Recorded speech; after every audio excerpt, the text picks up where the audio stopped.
Sylhet city corporation নির্বাচন নিয়ে ভোটারদের মধ্যে শনিবার পর্যন্ত ছিল টান উত্তেজনা। সেই উত্তেজনার সবটুকু ছিল বর্তমান মেয়র আরিফুল হক চৌধুরীকে ঘিরে। কিন্তু শনিবার সমাবেশ করে ঘোষণা দিয়েছেন নির্বাচন না করার। ভোট কেন্দ্রে না যেতে আহ্বান জানিয়েছেন নগরবাসীকেও। আরিফের এই ঘোষণার পর ভোটারদের উত্তেজনায় ভাটার টান পড়েছে। সেই সাথে নির্বাচন নিয়ে বাকি মেয়র প্রার্থীদের মধ্যে শুরু হয়েছে নতুন হিসেব নিকেশ। নগরবাসী মনে করছেন আরিফুল হক চৌধুরী নির্বাচন থেকে সরে দাঁড়ানোতে আওয়ামী লীগের মেয়র প্রার্থী আনোয়ারুজ্জামান চৌধুরীর পথ সুগম হয়েছে। আর বাকি প্রার্থীরাও ভোটের মাঠ থেকে আরিফের প্রস্থানকে নিজেদের জন্য ইতিবাচক মনে করছেন। নির্বাচনী মাঠে প্রচারণায় নামার পর থেকে বক্তৃতা বিবৃতিতে আরিফুল হক চৌধুরীকে পাত্তাই দিচ্ছিলেন না আনোয়ারুজ্জামান চৌধুরী। মুখে পাত্তা না দিলেও নগরবাসী মনে করছেন আনোয়ারুজ্জামান চৌধুরী মেয়র হওয়ার পথে সবচেয়ে বড় বাধা ছিলেন আরিফ।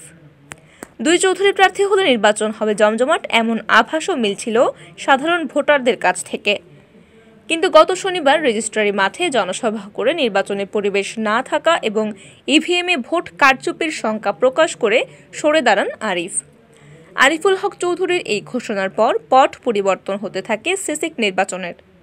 এখন অনেকেই মনে করছেন আনোয়ারুজ্জামান চৌধুরীর মেয়র হওয়ার পথের সবচেয়ে বড় কাঁটা দূর হয়েছে। ভোটের মাঠে জাতীয় পার্টির প্রার্থী নজরুল ইসলাম বাবুল এবং ইসলামী আন্দোলন বাংলাদেশের মাওলানা মাহমুদুল হাসানের চেয়ে আনোয়ারুজ্জামান অনেক বেশি এগিয়ে বলে মনে করছেন সাধারণ মানুষ। আনোয়ারুজ্জামানের সাথে তাদের শক্ত প্রতিদ্বন্দ্বিতা গড়ে তোলাও কষ্টসাধ্য হবে বলে মনে করছেন তারা। আরিফুল হক চৌধুরীর নির্বাচন থেকে সরে দাঁড়ানো প্রসঙ্গে আনোয়ারুজ্জামান চৌধুরী গণমাধ্যমকে বলেন, আরিফুল হক চৌধুরী 10 বছর ক্ষমতায় ছিলেন। ধানের শীষ প্রতীক নিয়ে তিনি আবারও প্রার্থী হন, এটাই আমি চেয়েছিলাম।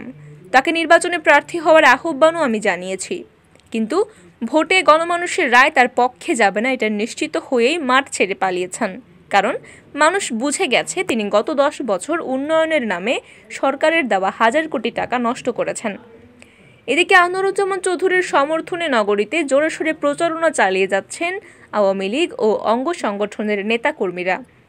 গত শনিবার রাতে নগরীর দরগা গেটস্থ একটি হোটেলের হল রুমে আওয়ামী লীগ নেতা ও সুপ্রিম কোর্টের আইনজীবী মোস্তাক আহমেদের আহ্বানে সিলেট নগরীতে বসবাসরত জকিগঞ্জ ও কানাইঘাট উপজেলার লোকজনদের নিয়ে এক মতবিনিময় সভা অনুষ্ঠিত হয়। ওই সভায় আনোয়ারুজ্জামান চৌধুরী নিজেও উপস্থিত ছিলেন। অ্যাডভোকেট মোস্তাক আয়োজিত ওই সভায় জকিগঞ্জ ও কানাইঘাটের উপস্থিত জনসাধারণ আনোয়ারুজ্জামানের প্রতি তাদের সমর্থন ব্যক্ত করে নির্বাচনে তার পক্ষে ঐক্যবদ্ধভাবে কাজ করার প্রতিশ্রুতি দেন। তবে আরিফুল হক চৌধুরী নির্বাচন থেকে সরে দাঁড়ানোয় নিজেদের ভোটের পাল্লা ভারী হওয়ার সম্ভাবনা দেখছেন জাতীয় পার্টি ও ইসলামী আন্দোলন বাংলাদেশের মেয়র প্রার্থী। বিএনপি নির্বাচন বর্জন করলেও সাধারণ নেতাকর্মী ও সমর্থকরা ঠিকই ভোট দিতে যাবেন। কাউন্সিলর প্রার্থীরাই কেন্দ্রে নিয়ে যাবেন ভোটারদের, এমনটা মনে করছেন মেয়র প্রার্থীরা। আর ভোটার উপস্থিতি বাড়লে আওয়ামী লীগ অর্থাৎ সরকার বিরোধী ভোট পড়বে নৌকার বিপরীতে। নৌকা বিরোধী সেই ভোট ব্যাংক নিজেদের দখলে নিতে এখন পরিকল্পনা নিতে শুরু করেছেন জাতীয় পার্টি ও ইসলামী আন্দোলন সহ অন্যান্য মেয়র প্রার্থীরা। এ প্রসঙ্গে জাতীয় পার্টির মেয়র প্রার্থী নজরুল ইসলাম বাবুল বলেন, সিলেট নগরবাসী আওয়ামী লীগ ও বিএনপির মেয়র দেখেছেন, তারা কেউই নগরবাসীর আশা আকাঙ্ক্ষার প্রতিফলন ঘটাতে পারেননি। তাই তারা এবার বিকল্প হিসেবে জাতীয় পার্টির মেয়র চাচ্ছেন।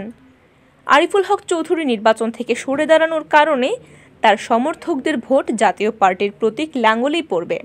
এতে লাঙ্গলের বিজয় আরও ত্বরান্বিত হবে বলে আমি মনে করছি।